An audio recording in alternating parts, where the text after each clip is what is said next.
Hello friends, ఇవాళ పొద్దున నా హస్బెండ్ నాకు ఏదైనా పులావ్ చేయొచ్చు కదా అని చెప్పి అడిగారు. సరే ఇంట్లో ఏమున్నాయా అని చెప్పేసి హస్బెండ్ అడిగాక చేయకుండా ఉంటామా, అందుకని చెప్పేసి సోయా చంక్స్ ఉన్నాయి కదా అని చెప్పేసి పులావ్ చేయడం స్టార్ట్ చేశాను.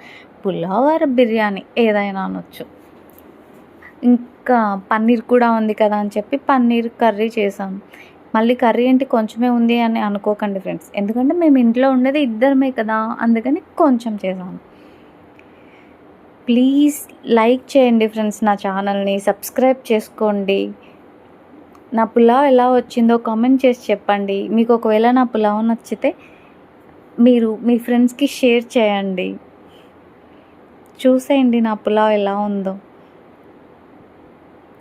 మా హస్బెండ్ వచ్చాక టేస్ట్ ఎలా ఉందని చెప్పేసి అడగాలి. ఆయన ఎప్పుడు ఏదో ఒక వంక పెడుతూనే ఉంటారు, నేను ఎప్పుడు ఏది చేసినా సరే. ఇందులో కొన్ని క్లిప్పింగ్స్